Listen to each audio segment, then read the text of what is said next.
For those who live in Calcutta, the creative tradition is focused and shaped to some extent by the Adda, an informal get-together.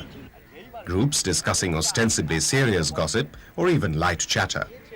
Many of Calcutta citizens justify this great pastime and claim it as responsible for inspiration and cross-fertilization of ideas. আড্ডাটা একটা কলকাতার প্রাণ এবং বাঙালির জাতীয় বৈশিষ্ট্য বলা যেতে পারে। এটা বাঙালির অধঃপতনেরও কারণেই আড্ডা, উন্নতিরও কারণেই আড্ডা। অনেকে বলে বাঙালিরা কাজ করে না, শুধু কথা বলে, শুধু আড্ডা মারে। আবার বাঙালিদের যা কিছু কাজ, নতুন কিছু সৃষ্টি, তা হয়তো এই আড্ডার মধ্যে থেকেই বেরিয়ে আসে। তো এই আড্ডা অনেক রকমের আছে। বৈজ্ঞানিকদের আড্ডা আছে, আমি শুনেছি একসময় সত্যেন বসুর মতন বৈজ্ঞানিক, তিনিও তার সমসাময়িক বৈজ্ঞানিকদের নিয়ে আড্ডা দিতেন। শিল্পীদের আড্ডা আছে, যারা ছবি আঁকে, যারা বিভিন্ন জায়গায় কাফে, রেস্তোরাঁয়, ময়দানে আড্ডা দেয়।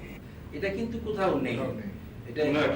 An extension of this Adda syndrome is the Budh Shondha meet of the celebrated literary giants of contemporary Calcutta. Every Wednesday evening, these writers and poets gather to exchange ideas and stimulate the mind. যদি না পাঠকরা আগে থেকে জানতে পারে বিজ্ঞাপন থেকে বা কিছু যে এই বইগুলো আরেকটা মজার ব্যাপার আছে, যেটা বলেন যে এরকম এই একটা জায়গায় এত বই যেমন আর কোথাও নেই, তেমনি আমাদের বইমেলারও কিন্তু একটা বৈশিষ্ট্য আছে। আমাদের বইমেলা এরকম বইমেলা আগে তো হতো না। না, এই বইমেলা জেলায় জেলায় এরকম বইমেলা, বা আমাদের কলকাতার যে বইমেলা, যে টিকিট কেটে হাজার হাজার ছেলে মেয়ে আসছে, যারা বই কেনে না তারাও কিন্তু